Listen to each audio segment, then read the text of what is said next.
Hello and welcome to Cover 2 TV. I'm Chris Pajak, this is Steve Hoare, and this is the first of our weekly preview shows. We're going to look at a few games today and do a bit of a quick fire round straight after that. We're going to start, of course, where you've got to start, and that's with the Super Bowl champions, the Kansas City Chiefs at the Patriots. We're going to do a few minutes on this game first and foremost. Everybody's touting it. It's another Super Bowl for the New England Patriots this season. Is it going to be that easy? They're the best team, aren't they? So they're obviously the obvious favourites. But this game tends to be, a bit of a walkover for the Super Bowl champions at home. They get the whole celebration, and then some powder puff team comes and gets their heads kicked in. The Chiefs aren't that. The Chiefs will be a good test for them. The one thing that Tom Brady's kryptonite, almost Tom Brady's issue, is pressure. And Houston have got the ability to bring pressure. Chiefs. Sorry, the Chiefs, apologise. The Chiefs have got the ability to bring pressure. I do think the Patriots, I'm going to pick the Patriots, obviously, because you'd be mad not to the Patriots. But the Chiefs I think they'll give them a few problems. I don't think it'll be an absolute smashing. I think it might be quite low scoring. The issue is, can Alex Smith go toe-to-toe with Tom Brady? And the obvious answer is no. And that's where I think the game will be won. But I wouldn't be surprised to see, Tom Brady hit the deck a couple of times. If Justin Houston's right, they've got the pass rush there. Yeah, I think you're right. I think they have got the pass rush, of course they have. But what's going to be interesting for me is how New England hit the ground running. We know that Julian Edelman's going to be missing this season. We know that Brandon Cooks gives them something a little bit different. But how long is that going to take? This is the first game of the season. Is Tom Brady going to just be holding in that pocket just a second too long? And are then the Chiefs going to have that pressure? Because, Brandon Cooks down the field is not Julian Edelman over the middle. You have to stay in that pocket a little bit longer, let the plays develop. And how are we going to see that Patriots offense? Yeah, what they've got, Chris, and we know they've got 3 running backs now. Or any of them, we don't know. With the Patriots, you never know. It's different week to week, but I can see Rex Burkhead doing a lot of the stuff that Julian Edelman did, James White doing the stuff like that. They've got Damian Amendola, they've got Chris Hogan. They've got the weapons there. I think they'll be fine. Brady won't want to do what you've said, and that's how this will go. Brandon Cooks is a very good player, don't get me wrong, but Brady likes getting the ball out quick. He's not a huge fan of letting routes develop. He wants to, he wants to get the ball in his hands and he wants it gone, distributed quick. Gronk as well, obviously, shouldn't forget he's back as well. So yeah, it's going to be interesting to see what this Patriots team looks like, and that's what I'm going to take from this is what identity are they going to have, because every year the Patriots are something different. There's always something new. This looks like on paper their best offense since 07, which was like that was the best team.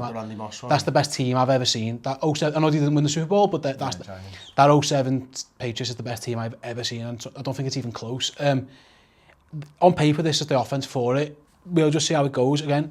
I don't think it's an absolute walkover that Samara. The Chiefs are a good side, and they've got a pass rush and they can cover. Marcus Peters, Eric Berry on the back end. They've got good players. I just don't think they can keep up with Tom Brady. I don't think Alex Smith and that offense are going to be able to go toe for toe, blow for blow, and I think that's where it'll end up being won. Yeah, I think you're right. I'm going for the Patriots as well, but for me there are still question marks around New England's offense. I don't think there will be questions come the end of the season. 15, 16 games in, I think everyone will know how the Patriots are going to line up, even if they can't stop them and stuff. For me, the questions are, can the Kansas City Chiefs score enough points to beat the Patriots? And unfortunately, I don't think they can. I know that Houston were the top-ranked defence last season, but the New England Patriots were the top-ranked on points allowed, 15.6 over the course of last season. Yeah, their offence kept the ball in. Exactly. So, how are Kansas City Chiefs going to score points against them? And as you say, a 3-headed backfield, that just means that they're going to run the ball more, they'll keep the ball more, they'll run the clock down, they'll probably have over 50% possession, you would guess, as they normally do. And it's really about making plays. And are the Kansas Chiefs an explosive offense? Not really. Only Tyreek Hill. So they'll need some magic from Tyreek Hill, but maybe a big break on a dump off pass, or a punt return, which he's more than capable of doing. And then on defense, they have got people who can take the ball. Marcus Peters and Eric Berry do take the ball. That's what they base their game on. Tom Brady very rarely gives that ball away. It'll be, you're not going to shock Tom Brady. You're not going to surprise Tom Brady with your coverage or jump on a route. That just doesn't happen. He's too good for that. So they're going to look maybe a tip pass here and there, and miscommunication because it's the first game. Brandon Cooks runs the wrong route. That's what they're looking for. But I'm with you. I think it's just going to be too difficult to keep up in terms of blow.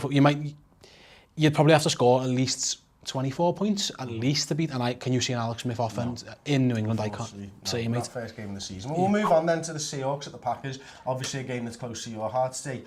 for me, this is one of the absolute plum ties of the first week of the season. Yeah. You know, when the schedule come out, Seahawks at Packers, first game of the season, offense v defense. I mean, it's just got everything, hasn't it? You know, two of the best sides historically over the last, I say 5 years. When I say historically at this point, Seahawks have been up there every year. Packers have got probably one of the best quarterbacks in the league in Aaron Rodgers. I can't see you going for anything other than a Packers win, but I'll ask you the question. Yeah, I have picked the Packers and only because they're at home. This is a huge game, and I know it's week one. It's an absolutely massive game because this will have seeding implications, you'd think, at the end of the season. It wouldn't be a huge shock if both these teams were 11-5, 12-4, and it's the tiebreaker that gets the 1 or 2 seed. It's a huge game, week one already. It's a bit of a shame that it is week one, actually. You'd want it to be further down the line. It is the typical offense v defense type thing, isn't it? And the Seahawks defense is unbelievable. It's absolutely stacked. It's terrifying, in fact. Green Bay's offensive line is just about good enough, I think, to cope with it. They've had a few changes. They've had a few changes, but it's a very good line still. Mm-hmm. And if you give Aaron Rodgers time, I don't care who's on the back end. And as good as Earl Thomas and Cam Chancellor and Richard Sherman are, and they are absolutely fantastic. If you give Rodgers time, he'll find the open man. He'll find some space. And that's why I think the Packers will win. And also because I think we might generate some pass rush on them. Their line is horrendous, the Seattle line.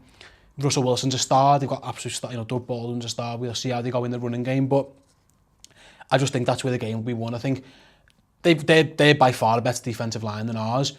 But our offensive line is well better than theirs. And I think we might just be able to slow them down enough for Aaron Rodgers to work a bit of magic like he does. But listen, mate, it's a huge test. They're the best team in the conference. These are the two best teams, I think, in the NFC, with all due respect to Atlanta fans and other teams. But, I mean, homerism says Packers as well, but I just think Aaron Rodgers will just about be able to do enough in a very, very close game. Yeah, I'll tell you what, I've jotted down a few little things, just sort of like a few of the key areas. So I've gone with Seahawks average passing attack versus a poor pass defence. I think that's fair to say. Average rushing from the Seahawks versus an average rushing defence. I've gone below average red zone offence on the Seahawks versus a below average red zone defence. Pretty similar there. Packers good passing offence versus a good pass defence. Average rushing attack versus an excellent rush we'll defence. struggle to run the game. Excellent offence versus excellent defence over it. Excellent red zone offence versus an average red zone offence. And the Seahawks are great defensively, but if they've got one weakness, it is that red zone D. And I would just wonder whether that is the key to the game. Yeah, Martellus Bennett. The Seahawks don't cover tight ends particularly well. Martellus Bennett could be huge in that red zone, like you say. I think that's a good point. It's a very close game. I mean, listen, I would not be at all surprised if the Seahawks won. I mean, it wouldn't be doom and gloom as a Packers fan, I don't think either. But I'm going up just on the home field and just on I think in a very, very tight game, picked a better quarterback, and I think that Aaron Rodgers is just about better than Russell Wilson. And I think it's 2 and 3 in the league. That's how good they both are. Really? 2 and 3? Yeah. Not number 1 versus number 3. I love Aaron. I mean, how can I not say Tom Brady's the best? He's Tom fucking Brady, you know what I mean? So it's up there. That's a close gap as well. But yeah, who did you pick? I've got the Packers by less than a touchdown. Yeah, same. Yeah, same. Absolutely, maybe 3 points in it, something like that. Could be a great game. Kind of go home field advantage, 40 points on the board minimum. I think it's going to be a high scoring game. I really do. And that suits Green Bay actually. High scoring suits Green Bay. If it's a low scoring game, that's Seattle. That's what Seattle wants. We'll see how they get on, yeah. Okay, well, we'll move on. We've got another plum tie. Actually, it's Giants at the Cowboys. Yeah. No Ezekiel Elliott, we know. Fingers. Yeah, I mean, as time recording, there's all appeals going on and stuff, isn't he? So it could be Saturday before we even find out. Who knows? But as we're recording this year, he's out, and that's a huge blow for them for sure. So I think Dallas went 13-3 last season, didn't he? Ezekiel Elliott got 1,100 yards and 15 touchdowns for them. You didn't need me to tell you he's going to be a big loss, did you? He's unbelievable. He's absolutely fantastic. And behind that line, he's even better.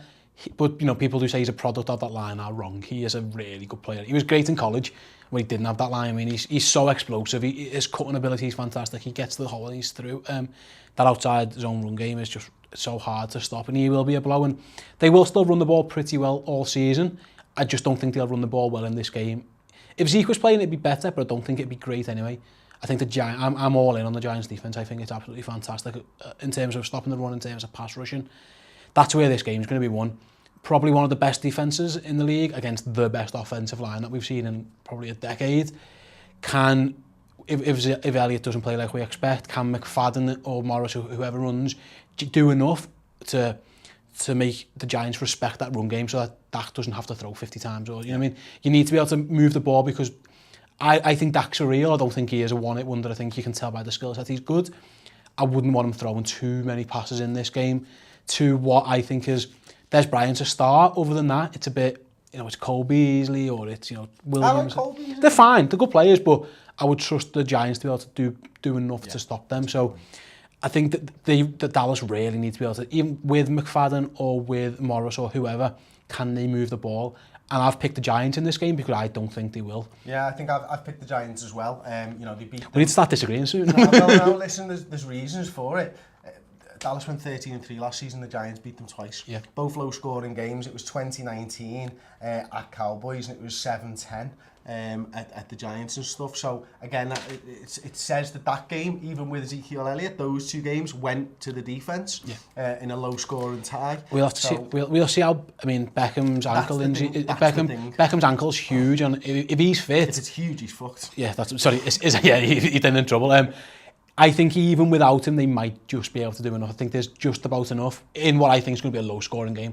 And I'm with you. Those games last year were very low-scoring. Dallas struggled in both of them. To be fair, New York did as well. But I'm just giving the edge to the Giants. Yeah. For me, I think it does come down to whether Odell Beckham can play. I think, if he isn't on the field, I expect it to be a low-scoring game still. But I think Dallas might just edge it. They've had a few weeks to plan and prepare now for the likely outcome that Ezekiel Elliott won't be playing, so they may be better equipped to deal with that big loss. Yeah. But generally speaking, I do think it's going to be the Giants, but it will hinge on OBJ. Yeah. Next game we're going to talk about is one that's close to my heart. It's the New Orleans Saints versus the Minnesota Vikings. Now, the big talking point is obviously AP and how he's going to fare. I mean, you sent me a WhatsApp yesterday of a frigging graphic that pissed me off for hours, by the way, about how he's talking about revenge. Why does he want revenge on us? What did we do to him? We gave him a platform to become a Hall of Fame running back, and he's talking about frigging revenge. Yeah, revenge! Yeah, choose your words. Say I want to perform. Absolutely fine. I want to show them what they're missing out on. Absolutely fine. Revenge is a big deal to me. I think he wants to whip you, didn't he, or something like that, which is, we shouldn't really be saying that after what for obvious reasons. He's got previous when it comes to doing stuff like that, but no, I don't think he will be a huge factor in this game anyway. I think your run defense, I think, was very, very good. Anyway, New Orleans don't want it to be a running game. No, they want to be slinging it. The fact that you're at home is huge, and I know it's a dome anyway, and that doesn't. But New Orleans in their home dome are a completely different outfit than on the road. Again, even in other domes, I think. If AP is a huge factor, I would be very, very surprised. I think it's very much going to be their passing game against your running game. I think we're going to see a healthy dose of Dalvin Cook. Yeah, we've got to. You've got to, because God help. That was the worst rushing attack in the league last season. Now we still managed to go 5-3 at home, amazingly. I think we're going to see a better Sam Bradford this season. I've got to be honest, I have edged it to the Saints on this one. Yeah, I've gone Vikings, and I think it's because your offensive line's terrible still. Yeah. It's not great. If it was worse last year, it should be better. But I wouldn't mind playing the Saints pass rush anyway. I mean, Cam Jordan's a start. Other than that, there's no one who really scares you. So I think Bradford will just about be able to do enough to get it out. I think your weapons are better than their secondary. In fact, I'm convinced they are. I think Thiel's really good. He might be a breakout player this year again. Diggs is good. Yeah, we'll see Treadwell and stuff. Their defense is terrible, and it's genuinely shocking. And don't get me wrong, the offense and Drew Brees are fantastic, and they'll always generate some offense. But I think this game is perfect, a perfect opener for the Vikings. What do you want? You want a team who's offense heavy because you're defense heavy, and then you want to be your offense is better than their defense. So I think the Giants by double digits. Giants, you mean? I think the Vikings by at least 10. Okay, I'm going to edge it to Drew Brees and the New Orleans Saints. And listen, Michael Thomas had a breakout season. He's fantastic, yeah, he's brilliant. Didn't he? Just 92 receptions, 1,000 plus yards, touchdowns galore. And that's why they were so not happy to let Brandon Cooks go, but they're okay with it. They chose to trade him. Yeah, exactly. Yeah. So I think Drew Brees, 5,000 yard seasons. Now, the only quarterback last season to break 5,000 yards versus, you know, Sam Bradford, who almost posted career numbers, but still didn't manage to hit 4,000 yards. Yeah. I just can't see us moving the ball, even against that defense, enough to score points. And I'm gutted because obviously I want the Vikings to win. I'm just not sure how influential in this first week in the season that Dalvin Cook's going to be. Yeah, it makes sense. I will counter that by saying I think you'll see a lot of Bradford getting it out quick. Little short routes and long drives, 10 yards pass, 5 yard run, 5 yard pass. You know, that type of... If it goes that way, I think the Vikings you'll be happy. That's the way they have to win it. And Michael Thomas needs to get bullied. Someone needs... So will it be Rhodes, I imagine, covering him? I think it might be Rhodes covering him. I would hope it would be. And he's, you know, as well as I do, he's a star, mate. I think he's going to be a breakout player this year as well. I think they'll be just about enough. I think they'll be in Drew Brees' face a lot, and I do. I think it's a more comfortable win than most other games I've picked on this week. Yeah. Cool. Well, we'll move on then to some sort of quick fire questions. We've gone is it all of the games? Every game. Looks like all of the games. All of the games. We've got New York versus Buffalo Bills. I posed the question to you, Steve. Can Josh McCown run the shit offense to a win?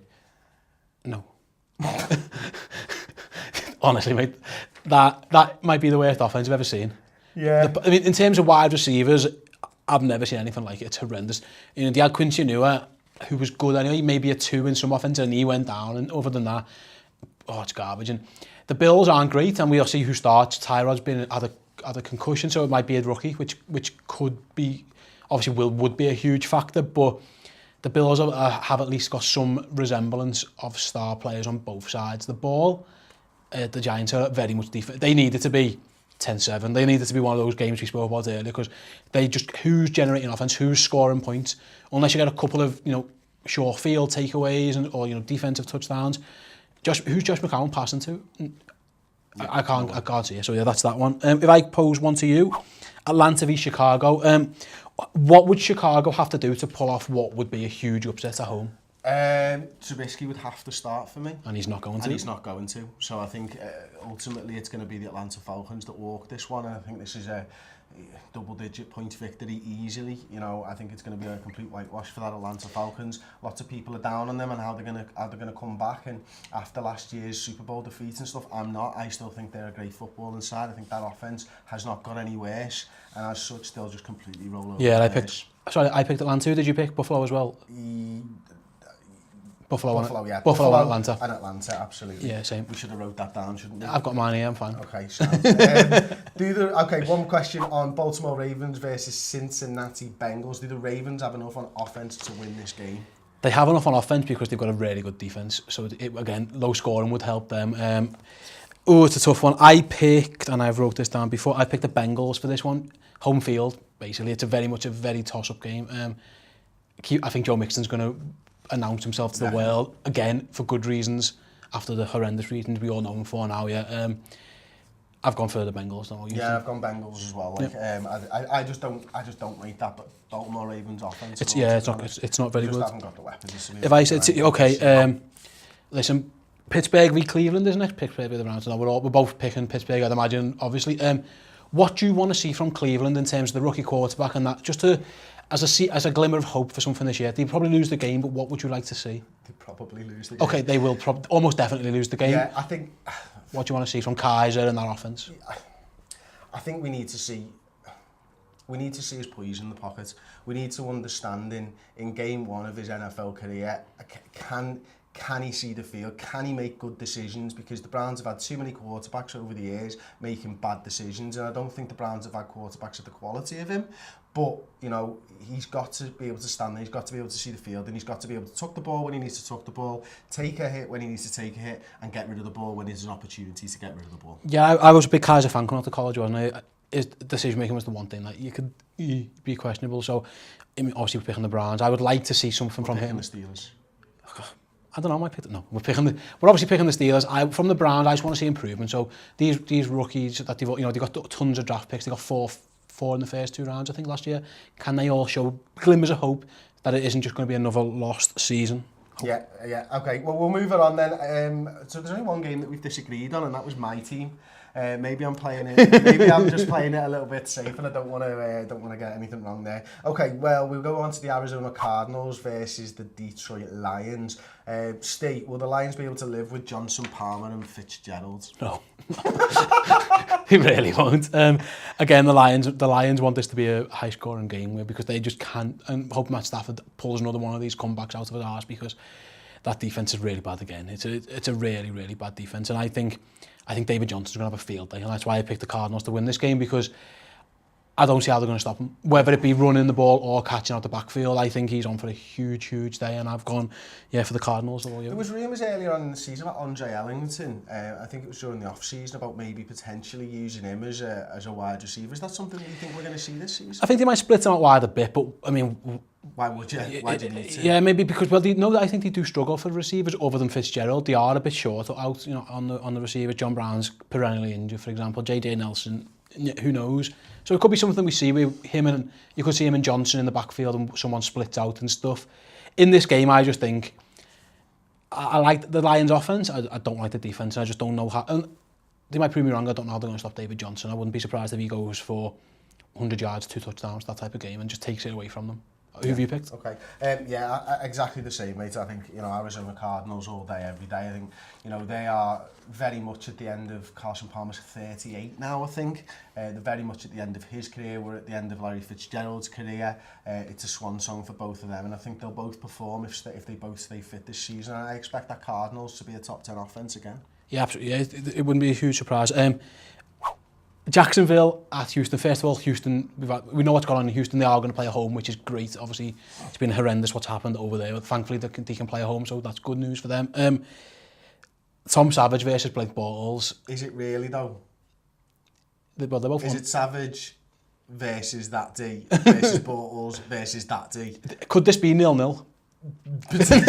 It could be. I expect Savage to score a safety, essentially, and then Houston to win the game. But blatantly, Houston's defense wins out on this one for me against two pretty dire quarterbacks. Yeah, I'm with you, and I think the whole occasion as well might give the Houston, hopefully gives the people of Houston a lift. And I think that whole thing could be a decide. Absolutely, and it could be a deciding factor. I've gone Houston in that one as well. Okay, so the next one is the Oakland Raiders versus the Tennessee Titans. Can Mariota win in a shootout? That wasn't the right one at all. That was not the right question. I'm going to go back. It's Tampa Bay Buccaneers versus the Miami Dolphins. I was thinking, I didn't write that question. Why am I reading that question? Because it's Anchorman and I will read anything that's in front of me. So Tampa Bay's offensive weapons, will they be too much for the Dolphins? I've gone Dolphins in this game. Okay. So obviously the answer for me is no, because... It's a really good... Tannehill coming back off a ACL, was it? So it's going to be... We're going to see the Jay Cutler show, which is fine. I've gone Dolphins. I think the defense is pretty good, actually. I know some people don't rate it. I think it's pretty good. Again, if in doubt, go home is a thing. I think Winston is better than Cutler, but I don't think, at this moment in time, I don't think it's that big a difference just yet. Winston's still on the rise, but obviously Jay Cutler's going the other way. Houston's offense should be really, really good, and I wouldn't be surprised if... Tampa Bay's offense should be really good. I wouldn't be surprised if they go off, with the likes of Deshaun Jackson and Mike Evans and stuff. I've gone for Miami to just run the ball down their throats. Mm-hmm. I love Gerald McCoy, for example, but I just think J.J. is going to go off. And I've gone for Miami in a relatively low-scoring game where they control the clock. Again, J.J. 100-odd yards, one of those type of games. Jay Cutler just keeps it nice and easy. Hits Jarvis. Jay Cutler doesn't do that though, mate.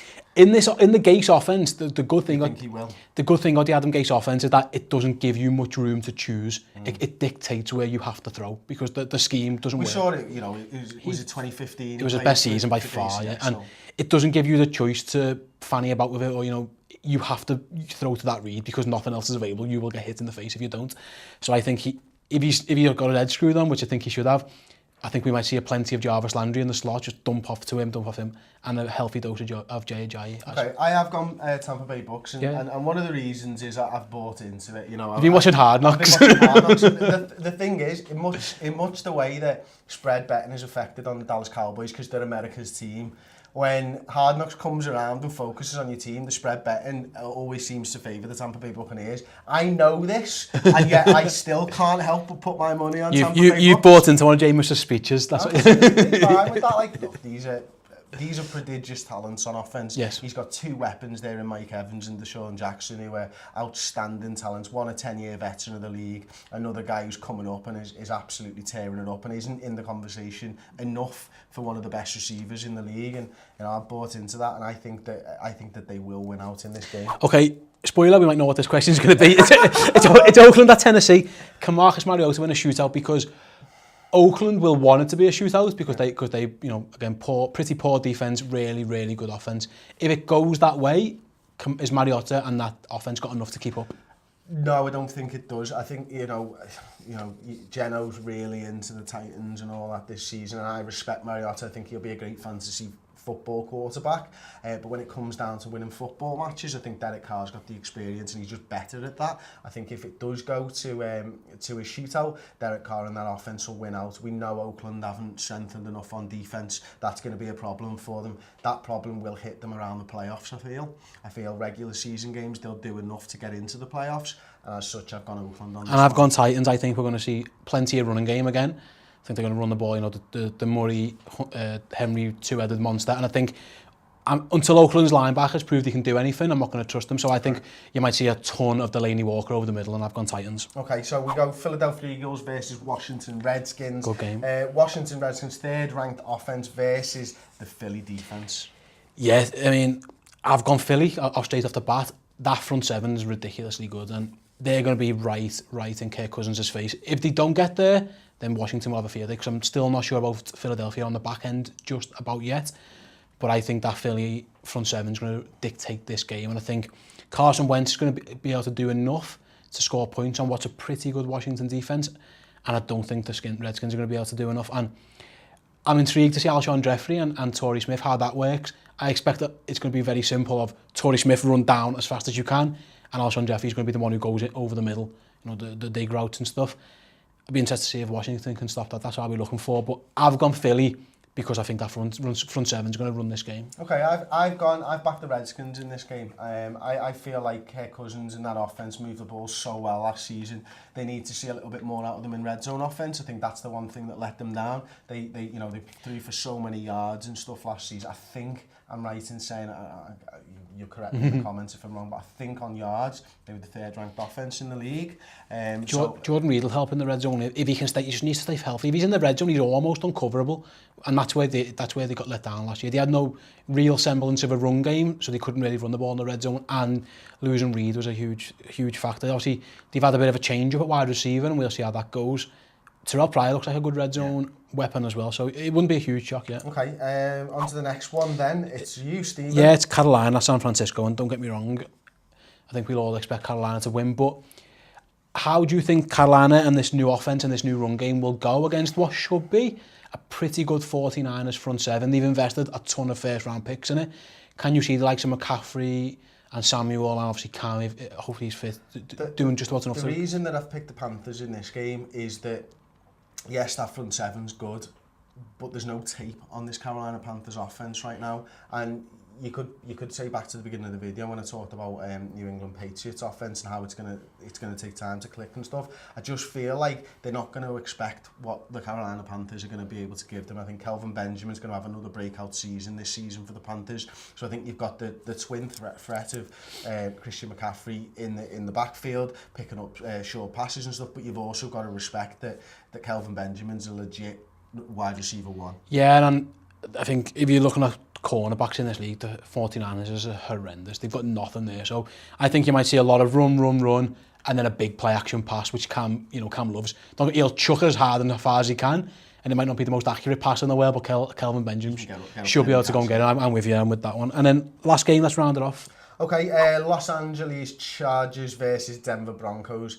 Do Denver win on their defense again? I've gone Chargers in this, and it's really, really close in that it is two teams with very, very good pass rushers against two teams with pretty ordinary offensive lines. That's pretty much what we're dealing with now. I've gone Chargers because I think they've got a better running back, and I think they've got a better quarterback, and that's the only reason. I think we'll see a lot of sacks in this game. Simeon and Rivers, you might see lots of them hitting the deck or having to run for their lives, which won't go too well for Phil Rivers at this stage. But I think you're going to see Von Miller and Joey Bosa on the same game. Anyone who loves watching pass rush like I do, it's just an absolute treat. It's a world-class, game to watch and stuff. So I've gone Chargers just because I think the experience of the quarterback and the better running back will help them deal with that pass rush a bit better. You know what, I could agree with you, but I'm not going to. That's fine. I just think it's down to the defence, and I do respect the Broncos defence. Oh, it's ridiculous. For me, I've gone Broncos, but flip a coin. Home field for it. Well, there you go. That's the very first Cover 2 TV preview show in the bag. I've enjoyed that, actually. Let us know what you thought of the format. We obviously want to talk about as many NFL teams as possible. So we thought, focus on 4 games a week. We're not just going to focus on the big teams. We're going to focus on good matchups and teams that aren't doing so well as well. So everyone gets their own airtime, and then try and do sort of quick fire questions. Let us know what you thought in the comments section below. Can I just say before we finish, in the description below as well is a link to our pick'em. Me and Chris have picked ours. Geno's picks, obviously Geno isn't here today. His picks are there as well. You guys join in, click the link, join in and play our competition with us. The winner, we'll sort a little prize out for at the end of the season. I'm sure we'll be able to muster something. Yeah, there's something there's something here. There's a footy. There's a London shirt there that's not worth anything, Steve. We can give them that. We're going to one of the Wembley games. We'll pick up a free flag or something. Absolutely. There'll be a great prize for you to win. So please join the prediction game. Give the video a thumbs up, subscribe to the channel, and we'll be back soon on Cover 2 TV. Goodbye.